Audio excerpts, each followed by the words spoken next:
This content is personal experience, not medical advice. Please consult a qualified healthcare professional. Guest views are their own. So, who here interested in all of what we're talking about at this festival about raw food? Who wants to hear when you've been doing this for decades and what the benefits are? So this is my 30th year. I began a raw vegan lifestyle back in 1994.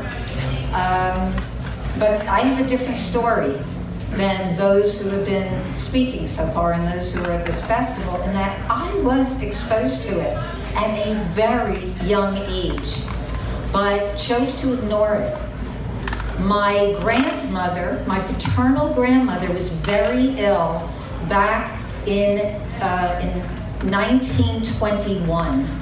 She had asthma and emphysema, and she was hospitalized. Now, they didn't have processed food back then.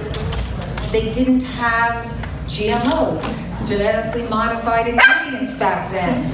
However, my grandmother lived on a meat-based diet. And after years of eating mostly meat and animal products and highly cooked foods, she was not well. And the emphysema especially ended her up in the hospital. The doctors gave her whatever drugs they had at that time, and she got worse. And the doctors told her, "We cannot help you anymore. Get everything together, because you're probably gonna live another few months." And this was back in 1921. My father was only 4 years old. And my grandmother was really petrified because she didn't have relatives in the area and she didn't know what to do. And what happened was, while she was in the hospital, a friend came to the hospital and brought her a little paperback book that came out just before, in 1918, this little book, The Mucusless Diet Healing System, by a German professor named Arnold Ehret. That was the first printing of the book. And my grandmother read that little book in 1921, and it changed her life and the course of her family's life. Who knows if I'd even be here. And everything changed. Instead of dying in a few months, she lived over another 50 years, past anything that the doctors would have recommended for her. And she decided to follow the guidelines in that book of going to plant foods. The words vegan and raw, they didn't exist. Nobody knew those words. But my grandmother changed her diet and ate raw foods during the day, and she had a big salad in the evening, sometimes with a little bit of steamed vegetables. That was her basic diet. And she raised my father that way. As a child growing up, I still remember they were always healthy, those two. They never went to doctors. They never had any kinds of problems. And they would sit outside a lot in the sunshine. They really believed in being out in nature, getting sun, not following this sun fear that was starting to happen all over, the doctors recommending their patients not to go in the sun. So I always saw this opposite with my father and my grandmother, that they were always in the sun.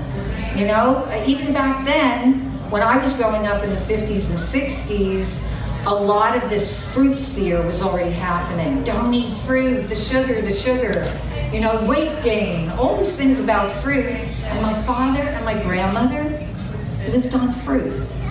So I saw this. But at the same time, my mother believed that we needed animal protein as children growing up. So she insisted that we eat animal protein. And what continued at that point were years and years of fighting between my mother and my grandmother. Now, my grandmother tried to keep it down. Like, there were also times that were loving and patient and calm, but my grandmother was very concerned about what was happening with my sister and myself, because we were always sick. We were raised on an animal-based protein diet, and in the 50s, that's when processed food began. So I was starting to eat Wonder Bread, and I was like, my favorite foods were potato chips and Oreos, and I'd have them for dessert after having cold cuts for lunch on Wonder Bread. And it wasn't working for me, obviously, because I was like on maintenance antibiotics all the time. I was always getting sick. By the time that I reached adolescence, I had severe cystic acne all over my face and my back, and started to have a lot of digestive issues, which culminated into IBS, irritable bowel syndrome. So I had these severe skin eruptions, like cysts all over my face, and then I also couldn't digest anymore. I was bloated and gassy after every time that I would eat. Now, when I would go to the dermatologist, I would ask, does this have anything to do with what I am eating? And the dermatologist said, it has nothing to do with what you're eating. It's all genetic. And I said, but I don't know anybody in my family who has cystic acne. And they said, it's still genetic. And so I wanted to believe this because my favorite foods were cheddar cheese and cheese doodles. And I used to binge on them every night while I was watching TV. And I was so addicted to them. Cheeses are loaded with salt. Today, it's important to know that many companies that are putting out cheese products are also adding aluminum to make the cheese slice better.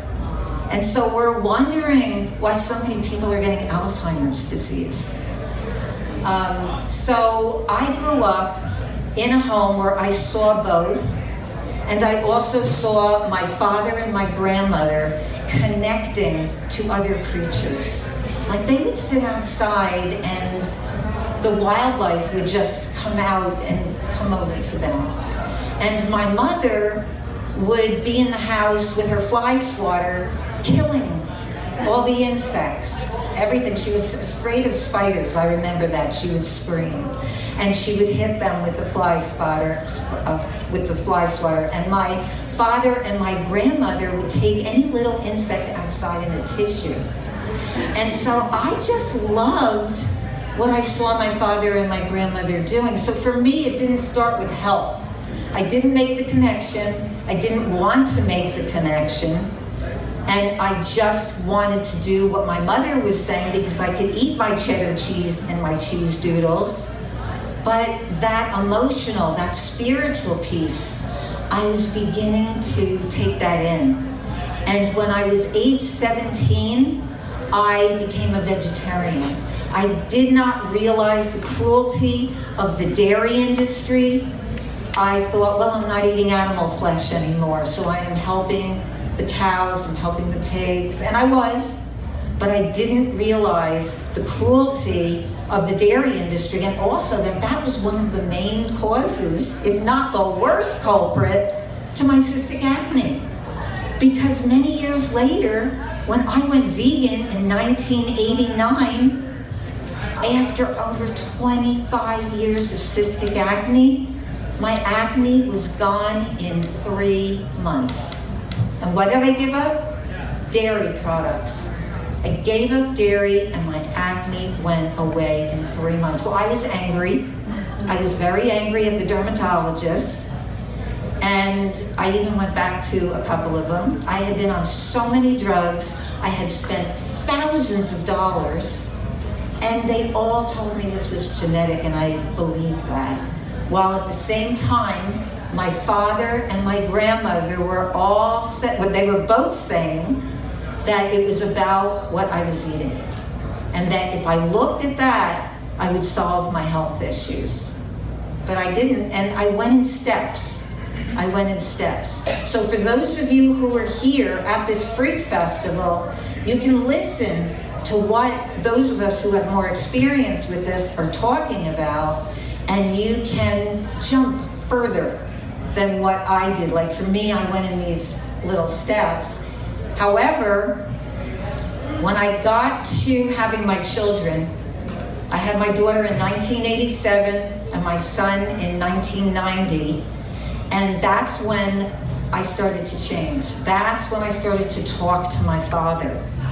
And what I heard from him was that if I want to have healthy children, I need to change my diet and my lifestyle. And I need to go in a really positive direction with, he didn't use the word raw vegan either. He said you have to start eating uncooked, natural foods.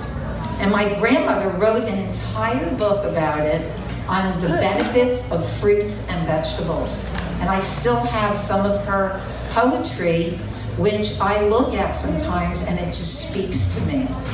And so in 1994, I went fully raw vegan. The night before I went fully raw, I ate an entire loaf of almond butter and jelly sandwiches on whole wheat bread. That was like my goodbye to glutinous grains. It was my goodbye to processed food. I used to think that that was healthy. Like in 1989, I thought that was healthy. But my son had asthma and ear infections even as a vegan, because we were living on pastas and breads and processed foods. And when we finally gave that up in 1994, and I'm telling you, I went overnight, and my kids were like a little freaked out, because the next day, no more of breads, pastas, any of those things. And they started to heal. My daughter was sick a lot as well.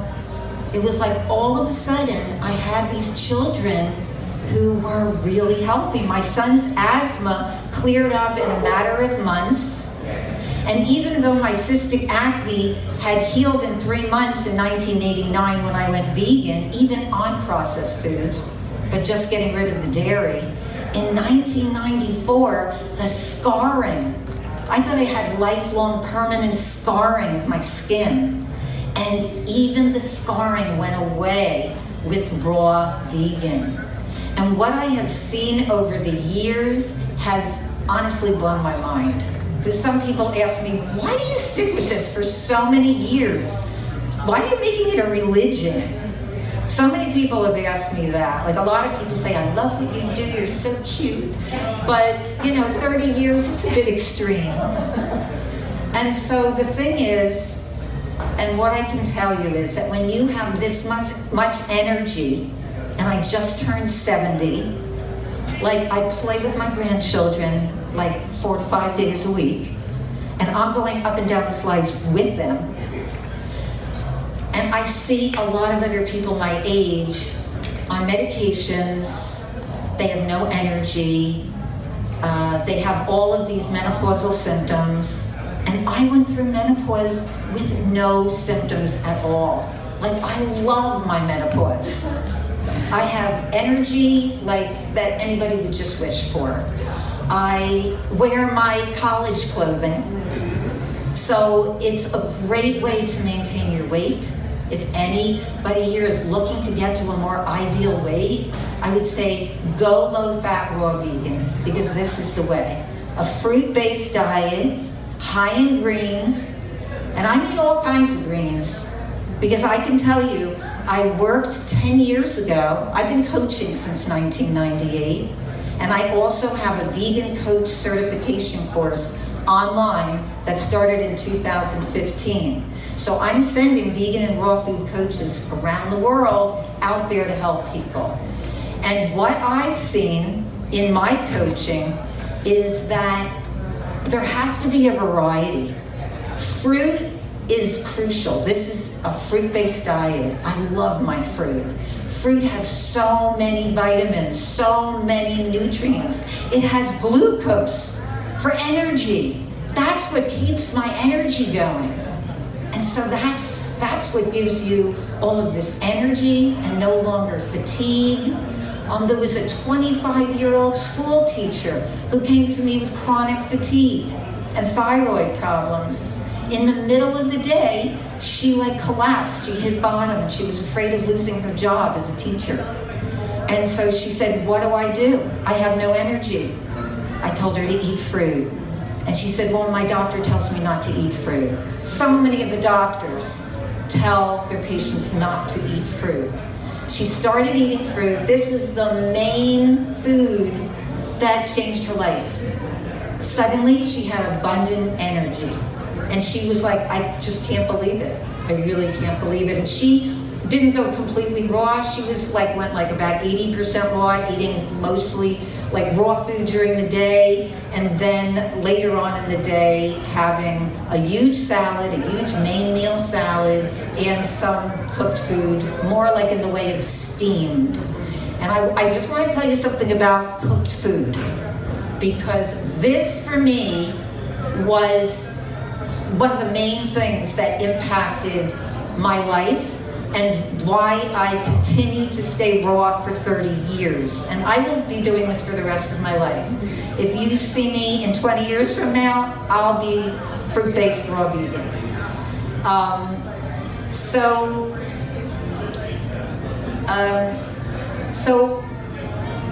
What I want to tell you about is the acrylamide studies. Now, I don't know if any of you, I see John shaking his head, he knows about these studies.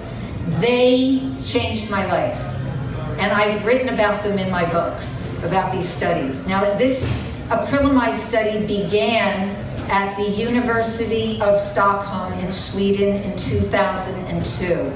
And what the scientists found was that the higher you cooked your foods, we're talking about complex carbohydrates here. So they started with a white potato. And they cooked it, they steamed it, they boiled it, they looked at it under a microscope. They didn't see any changes. Then they went to higher temperatures. They went to baking. And then they looked at it under a microscope.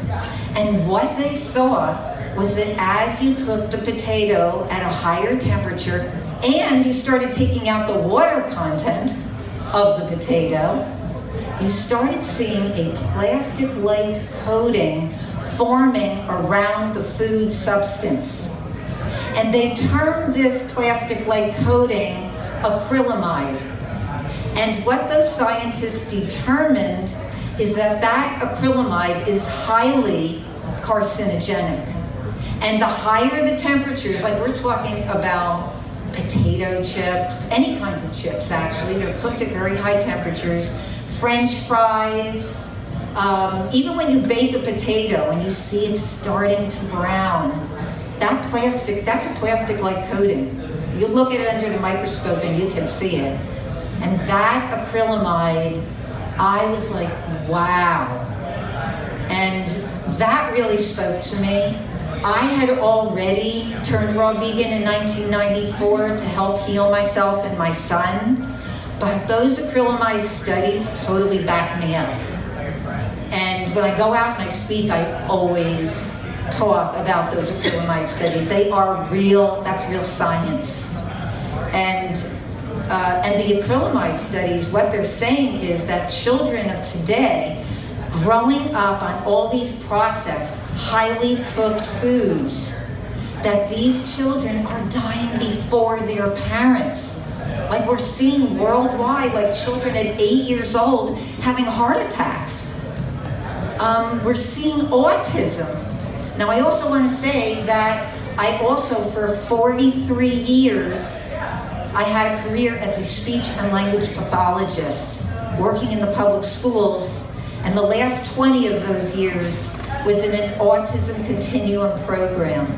And what I saw was at the school that they're feeding the kids chicken nuggets, M&Ms, the other therapists were reinforcing the kids with M&Ms, potato chips, and feeding them macaroni and cheese and chicken nuggets and Coca-Cola, and telling me, like, the kids aren't gonna want your stuff. And so I wasn't gonna listen to them. I started to create language activities around fruits and vegetables. And I started making smoothies with the kids. I started making salads. I started just giving them an abundance of fruit. And guess what? They loved it. They loved it. And some of those parents of those kids started working with me privately. Eventually, even the administrators of the school brought me in to do talks. So I was speaking about raw food, but but I wasn't saying raw food. I was saying plant-based. And then in my talk, I would talk about uncooked, I would talk about acrylamides, because they wanted the science and I gave them the science. And what I was seeing with these kids, where the parents came to me, was I was seeing these symptoms that these children were having, and some of the kids who I worked with were violent. They were wearing helmets because they were banging their heads against the wall all day. And when I first started as a speech and language pathologist in 1977, there was, I think the statistics were 1 in 10,000 children. That's back in 1977. Today, in my state of New Jersey, autism is 1 in 32 children. And it is now predicted, because of this epidemic, that by 2032, that autism will be 1 in 2 children in the United States. So we really want to make sure that we're serving ourselves and that we're serving our families and spreading this message all over. And that's why I bring in students to my vegan coach certification from all over the world. I've had students spreading this message in Australia and Sweden and France and the UK and all over the US. And it is in my life, it's my mission. It is my #1 mission of my life to spread this message, because I find it so personally empowering and just totally miraculous. And so what are the reasons that I stay raw vegan for 30 years? One is that this food contains fiber. And if you remember nothing else from my talk today, remember fiber. Only eat food that has fiber. Plants have the fiber. There is no fiber, 0, in animal food. There is no fiber in the processed packaged stuff. That also has additives, it has MSG, monosodium glutamate, hidden labeling in all the packaged foods. Even in foods that are vegan, like I now see parents giving their kids cauliflower puffs and telling me I'm giving my kids cauliflower. I'm sorry, that's not cauliflower. And that is very high in acrylamides. Most of the processed food is. Even breads, pastas, crackers, they're cooked at high temperatures, and they form those acrylamides, which not only destroy the nutrients in the food, but they destroy your digestion. They weaken your microbiome. They weaken your overall immunity and being able to be healthy and strong and energetic. And so fiber is crucial. And so eliminate all animal food, meat, turkey, chicken, fish, eggs, dairy, 0 fiber. And same with processed food. The next one is water content. One of the reasons that I stay with this lifestyle for so long is because it's not enough to listen to the daily recommended intake of 8 glasses of water a day and eating all cooked food. It's not enough water. We need to be bringing in water content in our food.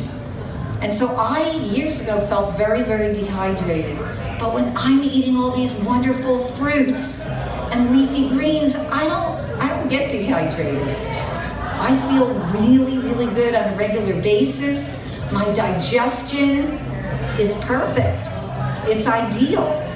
I mean, you should not be going to the bathroom once a day or every 2 days. I mean, I worked with somebody who's having a bowel movement once in 13 days. That is not normal. It's not acceptable. You want to be having a bowel movement after meals. So the water content, our blood and our cellular tissues are about 72% water. And so we need to be bringing in that water. And the best way to do it is taking in the fruits and the vegetables, which are so high in water content. I also am a big believer in sprouting, especially like in the winter time. It's harder to get to, like if you're in a cold environment.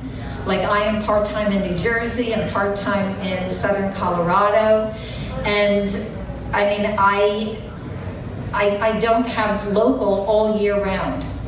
So I can grow a garden myself, but I'm not going to be able to get local in the winter. Even the local organic farmers, most of them are not available in the winter time, so we're getting everything shipped. So even though I sprout all year round, especially in the winter, I recommend it. And you can start with very easy jar sprouting. And this is all part of what I teach. I teach this in programs. I teach this during my coaching. I teach this I have a women's health club for women who are looking to connect with other women and get information that is going to protect their health. And one of the classes that we do is on sprouting and how to do it easily. Jar sprouting is the best way. You can grow broccoli sprouts, which, by the way, broccoli sprouts contain a compound called sulforaphane, which is excellent for your brain. It is excellent. I am having a lot of success bringing in broccoli sprouts for people who have kids with autism. It's fantastic what's happening. And so I'm very optimistic. In years of being a speech pathologist, I didn't see the same changes in the children until they started incorporating all these raw foods. That's when I see the progress. I'm working with families whose kids who were violent are suddenly not violent anymore. Like after 3 weeks of going to mostly or all raw food, their nervous system calms down. They're able to think, they're able to focus, they're suddenly making eye contact. So I'm seeing all these wonderful things. I'm also seeing people who have autoimmune conditions. One couple came to me. The woman came mainly because she was scared she was going to lose her driver's license. She had very deformed knuckles and a lot of pains in her knuckle joints and in other joints in her body as well, but she was really concerned that she wouldn't be able to drive. And within 2 months, she was able to heal from arthritis. And these are the kinds of things that happen regularly with going to a well-planned raw food lifestyle. And that's why I'm just so passionate about it, because I've seen it not only in myself and in my own family, but I have also seen it in so many other people. And even if somebody comes to me and they tell me, Karen, like, I'm not really willing to go mostly or all raw, but can you take me in that direction? Like one woman came, she was eating meat 3 times a day, meat and animal food 3 times a day. She's the principal of a nursery school and she couldn't function. Her ankles were so inflamed, she was very overweight. She wanted to lose weight, she wanted to heal her joints and get less inflamed, and she said, I'm willing to move in the direction, but I'm scared. And so a lot of people come from fear and they don't want to change, and if they do want to change, they expect it to happen in 2 weeks. And so I tell people, like, what have you been eating your whole life that you would expect to heal completely in 2 weeks? As Margaret Mead said, it's easier to change your religion than to change your diet. And I think that's true for many people. But this woman was willing to go in that direction. And I got her to go in steps to 5 days a week on whole plant foods and eating meat only on the weekends, 2 days of the week with her husband. When she was working and when she was home preparing food, she was able to incorporate new simple recipes and take off on it on her own. And those 5 days, whole foods, plant-based, high raw, and only 2 days with a very small amount of animal food, still got her results. So what I'm saying is that if you're scared and you don't want to make a big change, Start going in this direction, because you will already start seeing improvements, just like what I saw in her. At this point, 2 years later, she is fully vegan because she continued to focus on it.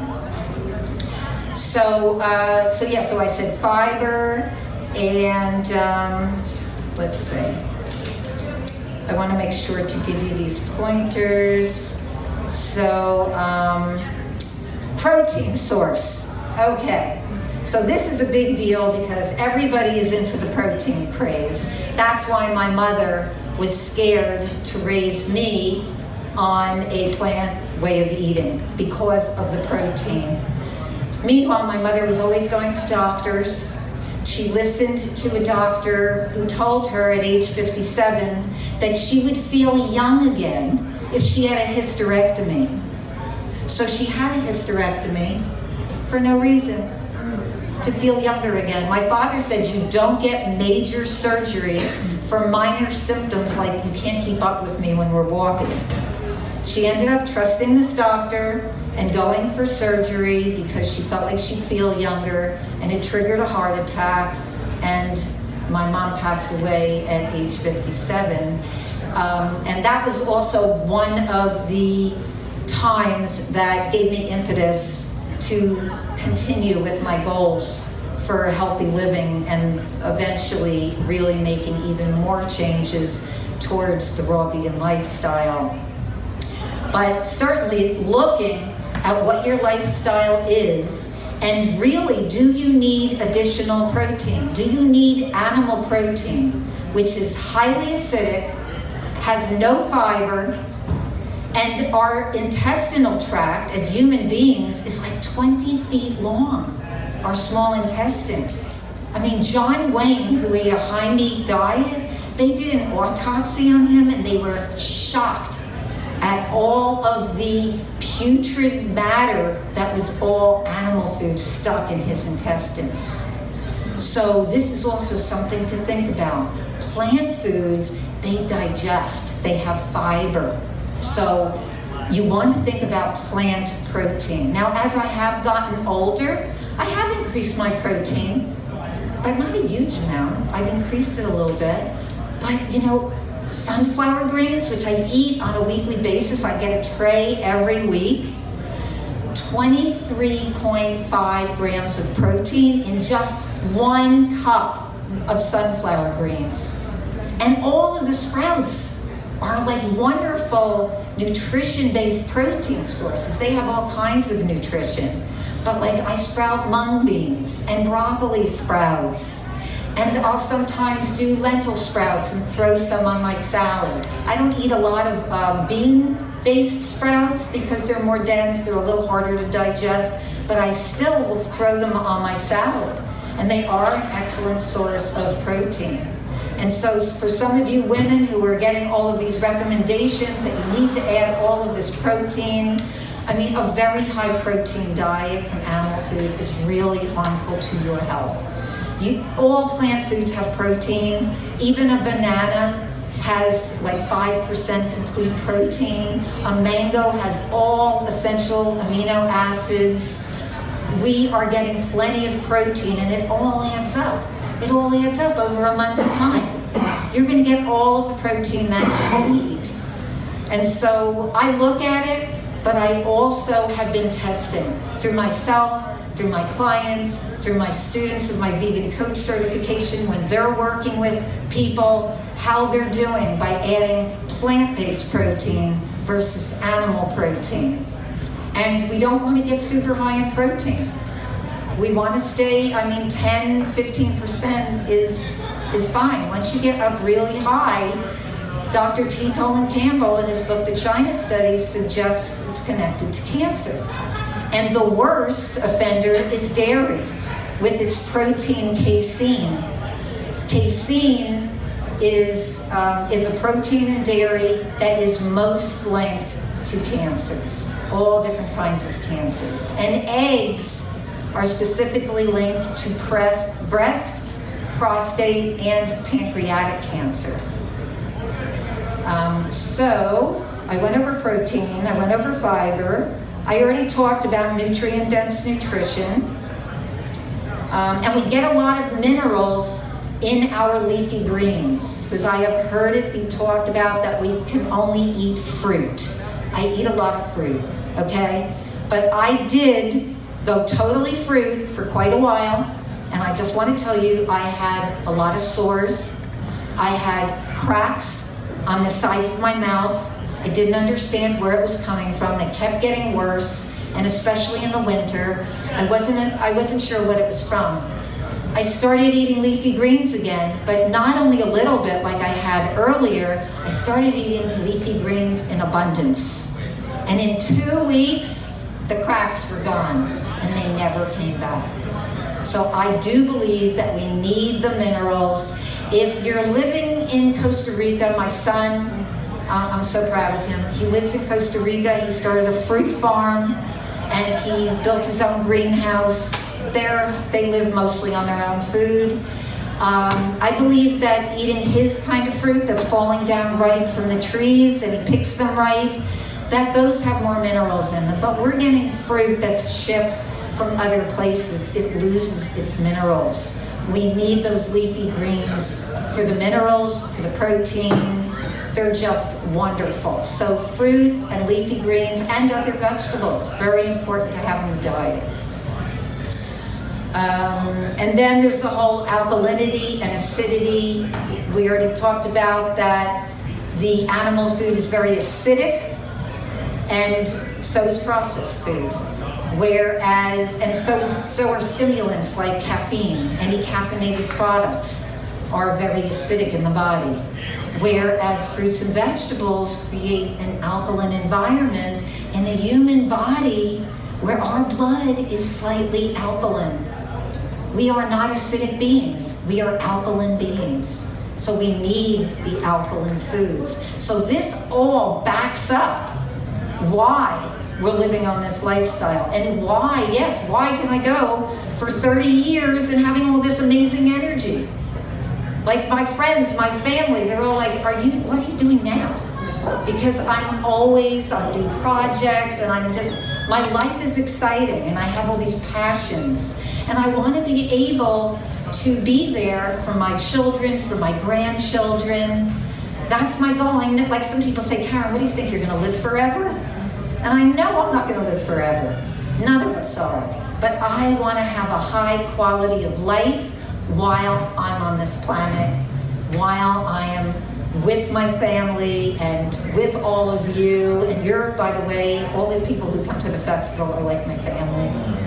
So I definitely feel that way. Like when Dave asked me to come, I was like, yes, Texas Fruit Festival. So it's wonderful bringing all of these like-minded people together who want to learn, who want to grow. No matter where you are right now, you're here for a reason.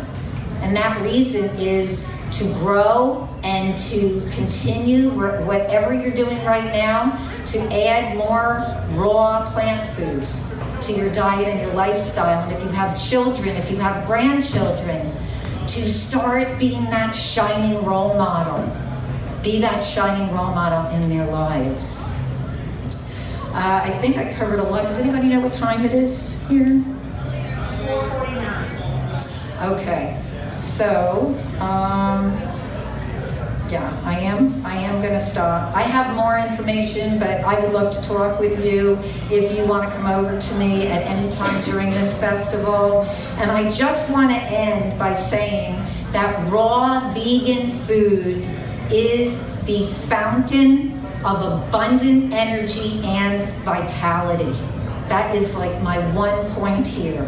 And the risk of diseases, including diabetes, heart disease, cancer, autoimmune conditions like arthritis, high blood pressure and cholesterol, is significantly reduced, if not completely turned around, when we have the openness and the willingness to take responsibility for our own health. And you have the remote control in your hands. Thank you.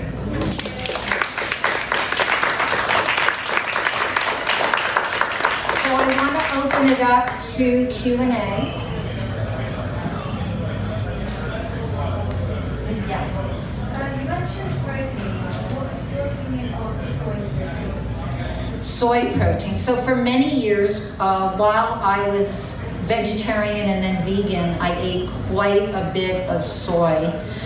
One of the biggest problems with soy, and I mean, I have seen some healing when, like in the Asian cultures, and they're known traditionally, the traditional Asians, like Asian women, had a very low hot flash rate, and there was a study done on this, like the Asian countries, depending on where, like 10% hot flashes in China, and maybe 20% in Singapore.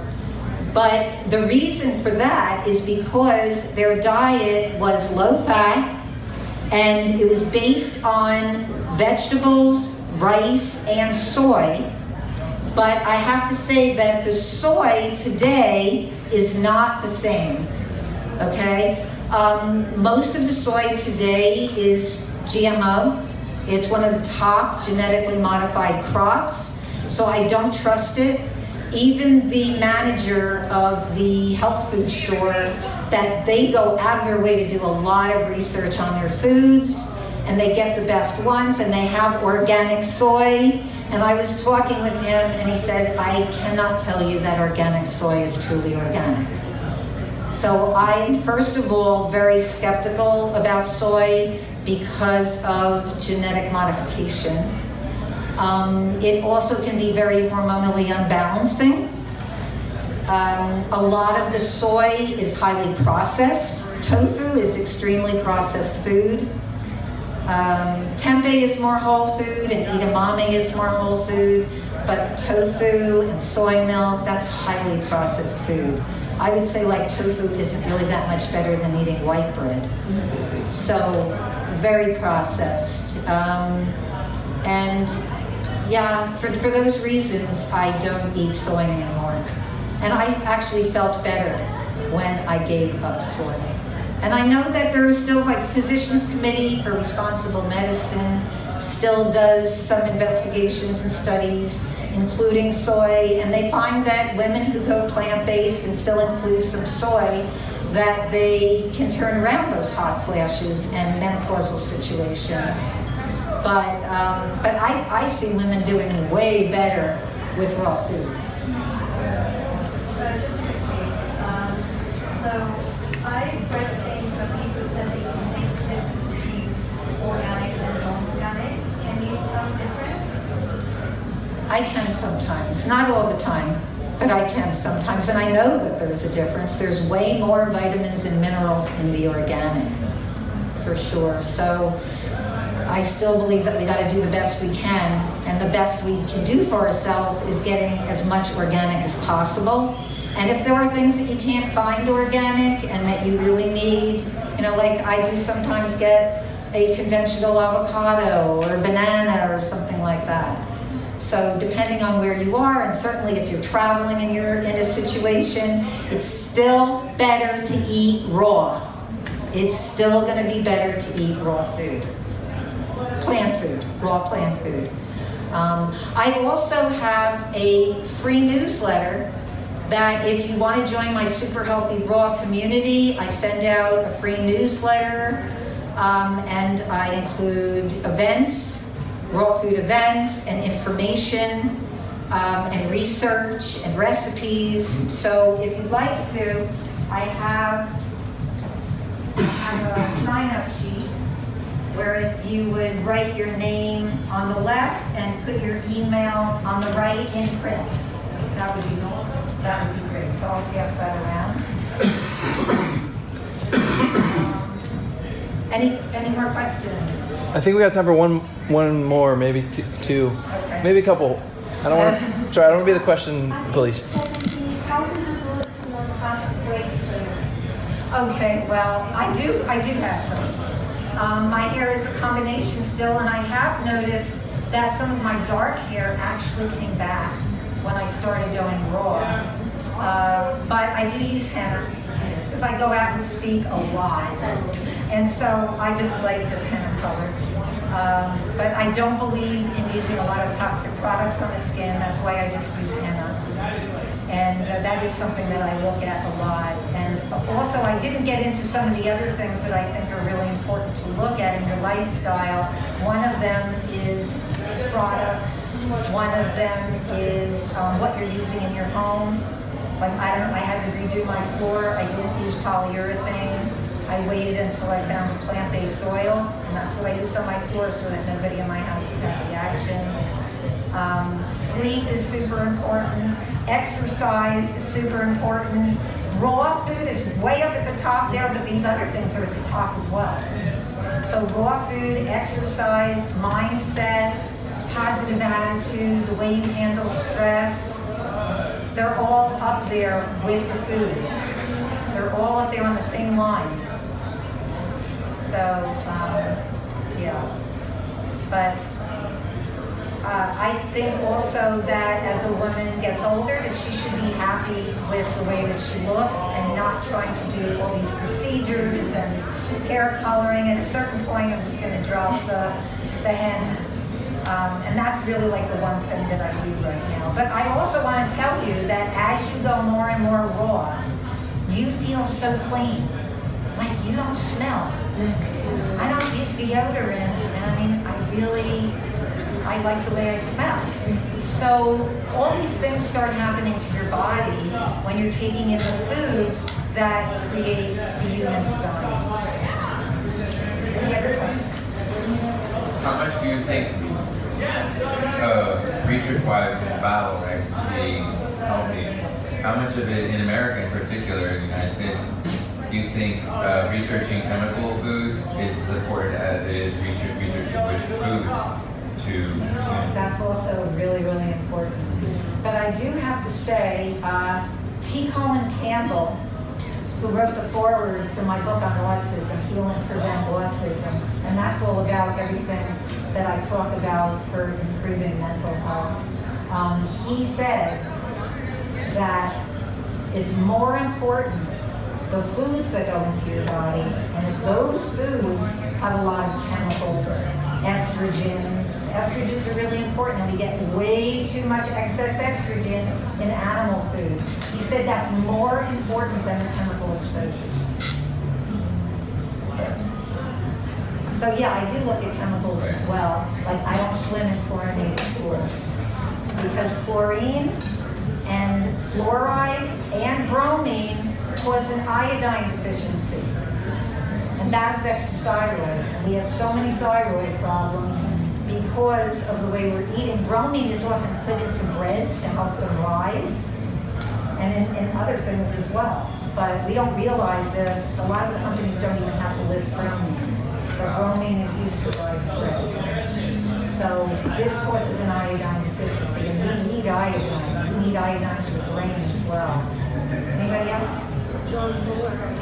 Actually, we do have to start getting set up in here for the next event, so Okay. just wanted to let you know. So I just want to end by letting everybody know in January I have my Love Raw Food and Yoga Retreat in Costa Rica. We still have a couple of casitas, beautiful houses. So ask me about that if you're interested. I also have flyers. If you're interested in the Vegan and Raw Food Coach certification, I'm doing a huge discount only at this festival. So I have flyers for that. And if you're interested, you're a woman and you're interested in my Women's Health Club, come and ask me about that. I have all these things, and please sign up to be on my free newsletter so we can be in communication. And thank you so much for joining me today, for your excellent